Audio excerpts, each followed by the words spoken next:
ได้เวลาของการอัปเดตข้อมูลข่าวสารภาคภาษาอังกฤษใน NBT World เที่ยงวันนี้นะคะพบกับคุณตราค่ะเช่นค่ะสวัสดีค่ะ and thank you for joining us for NBT World Brief right here on NBT and NBT World. You're with me, Tra Thirakalsan. Prime Minister Anutin Chanvirakul will visit Songkhla on October 11th to discuss security and ongoing unrest in Thailand's southern border provinces. On October 11th, Prime Minister Anutin Chanvirakul will fly to Songkhla to hold a meeting on the situation in 7 southern provinces following unrest in Thailand's 3 southern border provinces. Last night, Yala province was rocked by a series of 8 explosions near the simulated waterfall in Suan Kwan Mueang Park, Yala City. The blasts occurred between 8:03 p.m. and 10:57 p.m., with the final explosion near a badminton court about 1.5 kilometers from the earlier sites. No injuries or fatalities were reported.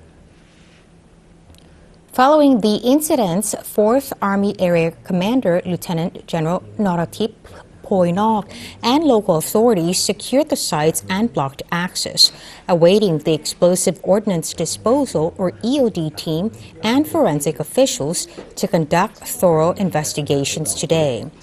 Officials believe the attacks were staged to create ongoing tension, especially during the transition of the 4th Army Area Commander from the 2nd Army. This follows the October 7th Yala City explosions at 3 locations during the Chak Prat Festival, where EOD teams found small improvised explosive devices weighing under 1 kilogram. Security has since been heightened, with municipal police and volunteers ensuring public safety. The Parliament will meet on October 14th until the 15th to consider constitutional amendments that could pave the way for a new charter and the upcoming general election. House Speaker Wan Muhammad Noor Matha revealed that Parliament is set to meet on October 14th until the 15th to consider amendments to Article 256 of the Constitution, paving the way for a new charter. The 4 parliamentary whips representing the Cabinet, the Senate, the Opposition, and the government coalition have agreed on 19 hours of debate, 5 hours for the Senate, 10 hours for opposition MPs, and 3.5 hours for coalition MPs. Now, he stated that the session will consider all 3 proposed amendments submitted by the Pheu Thai, People's, and Phum Jai Thai parties together, but votes will be cast individually. A 42-member special committee, proportionally representing the parties, will review and adjust the bills before sending them back to Parliament for the 2nd and 3rd readings.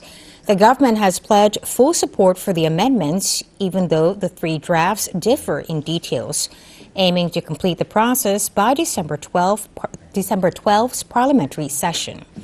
Now, these constitution amendments are part of broader efforts to facilitate the general election, expected early next year, and to fulfill the MOA agreement between Phum Jai Thai and People's parties made prior to the formation of the current government.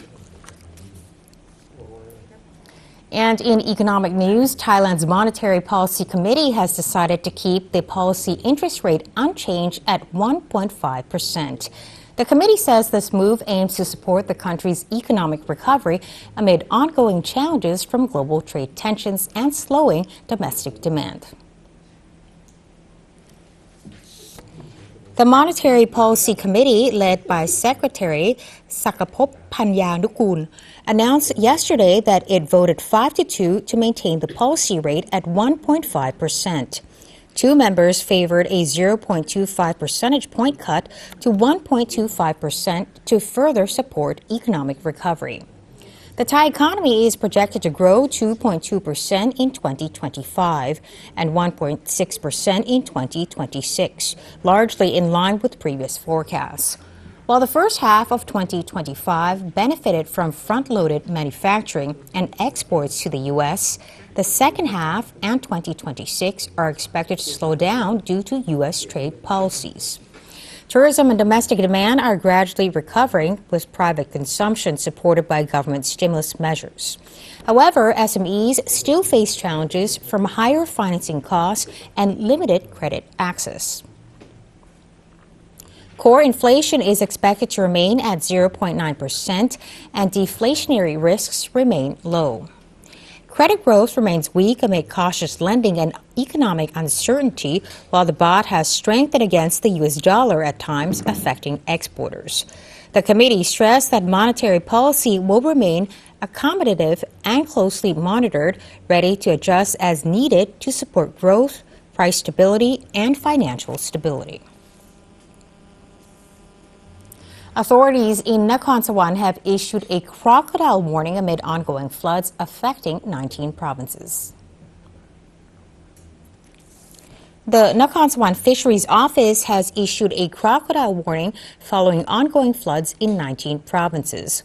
While water levels are generally stabilizing, residents still need assistance to return to normal life. Flooding in Nakhon Sawan has affected many areas. Bung Borapet, a natural habitat for numerous crocodiles, may see crocodiles venturing into flooded areas. Authorities urge people to stay away from the crocodiles and never approach them. If the crocodiles are spotted in natural water sources, residents are advised to take photos and immediately report to the Nakhon Sawan Fisheries Office. Meanwhile, the Department of Disaster Prevention and Mitigation reports that floods continue to impact northern, eastern, northeastern, and central Thailand, affecting 94 districts, 596 sub-districts, and 3,340 villages. Over 110,000 households, or more than 380,000 people, have been affected, with 22 confirmed deaths. Water levels remain stable in many northern and northeastern provinces. Levels are falling in parts of central Thailand and rising in Chachoengsao. Residents are reminded to remain vigilant, avoid floodwaters where possible, and follow official instructions to stay safe as recovery efforts continue. And finally, turning to international news, severe flooding in Vietnam has claimed at least 8 lives, according to the latest reports. Vietnam is facing one of its worst floods in history, with at least 8 people confirmed dead and 5 others still missing since Monday. In Thanh Nguyen province, about 80 kilometers north of the capital Hanoi, roads have been submerged, and in some areas, floodwaters have risen as high as rooftops, leaving tens of thousands of residents stranded in their homes. Water levels in the river running through the province have climbed more than 1 meter above the previous record of 28.81 meters, set when Typhoon Yagi struck the country last September. The latest flooding comes after days of heavy rain brought by Typhoon Matmo, which has weakened but continues to bring widespread downpours across Vietnam. Meanwhile, the Vietnamese military has deployed 2 helicopters to deliver emergency relief supplies to flood-affected communities in Lang Son province near the border with China. And that wraps up our midday edition of NBT World Brief. Stay updated with the latest developments right here on NBT and NBT World.